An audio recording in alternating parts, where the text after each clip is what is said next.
আমরা বেশিরভাগ মানুষরাই যখন মনের অবস্থা আমাদের খুব খারাপ হয়ে যায় না, তখন আমরা ভগবানকে দোষারোপ করতে থাকি। কিন্তু একটু ভেবে দেখি, যখন ঠান্ডা মাথায় আমাদের সেই কষ্টের কারণ আমরা কিন্তু নিজেরাই। আর সেই কষ্ট মেটানোর জন্যই হয়তো আজ আমি হঠাৎই ঠিক করি বাবা ভূতনাথের মন্দিরে যাব। তাই ইউটিউবের সাহায্য নিয়ে আমি দক্ষিণেশ্বর থেকে মেট্রো ধরে চলে যাই শোভাবাজার সুতানুটিতে। সেখান থেকে আমি 1 নম্বর গেট দিয়ে বেরিয়ে অটো ধরে চলে আসি একদম আইডিটলা লঞ্চ ঘাটে। মাত্র 10 টাকার বিনিময়ে আপনি কিন্তু আইডিটলা লঞ্চ ঘাট পর্যন্ত চলে যেতে পারবেন।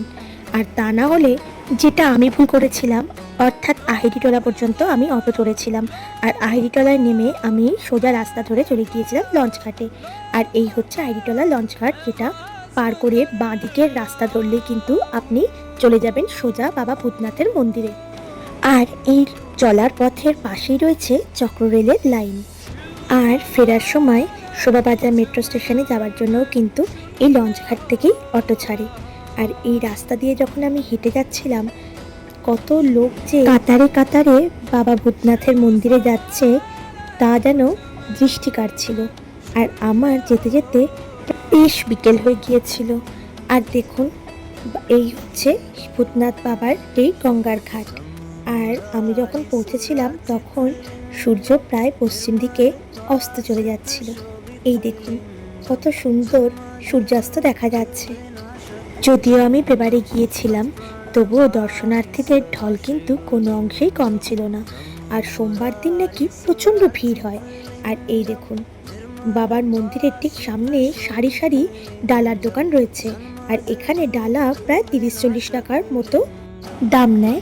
এরপর আপনি আপনার ইচ্ছা মতো প্যারা যদি আলাদা করে কেনেন বা মালা যদি নেন, সবটাই কিন্তু আলাদা আলাদা টাকা পড়বে। আর পাশেই রয়েছে বজরংবলীর মন্দির, আপনি সেখানেও চাইলে কিন্তু পুজো দিতে পারেন, ওদের ওখানেই ডালা পাওয়া যায়। আর বাবা ভূতনাথকে যে কর্পূর দিয়ে আরতি করা হয়, সেই আরতির কর্পূর আর দেশলাই নিয়ে 10 টাকা নেয়। আর এখানে 10 বা 20 টাকার পরিবর্তে আপনারা মাথায় তিলকও আঁকতে পারেন। মন্দিরের ভেতরে যেহেতু ক্যামেরা অ্যালাউ করে না, সেহেতু আমি ফোনে আর কোনো রকমভাবে ভিডিও করতে বা কোনো রকমভাবে ফটো তুলতে পারিনি। কিন্তু এখানকার পুজো দেওয়ার সিস্টেম এত সুন্দর, আপনি খুব সুন্দরভাবে বাবার দর্শন করতে পারবেন, আবার পুজোও দিতে পারবেন। আর এই হলো মন্দির। মন্দিরটি বাইরে থেকে কিন্তু আপনি বুঝতেই পারবেন না যে এটা বাবা ভূতনাথের মন্দির। এই যে ভেতরে হচ্ছে মন্দির, আর বাইরে দর্শনার্থীরা কর্পূর দিয়ে বাবাকে আরতি করে। আর সন্ধ্যা আরতির সময় সন্ধ্যে 7টা, কিন্তু সোমবার দিন সন্ধ্যা আরতি হয় সন্ধ্যে 6:30 থেকে, আর ভস্য আরতি হয় ভোর 3:30। আর এই মন্দিরের পাশেই অবস্থিত রবীন্দ্রনাথ ঠাকুরের সমাধি সৌধ। আর তার পাশে রয়েছে মহাপবিত্র নিমতলা শ্মশান ঘাট।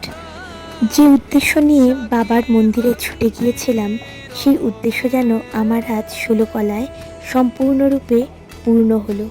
এরপর বাবাকে পুজো দিয়ে সেখান থেকে আমি বাড়ির পথে রওনা দিলাম।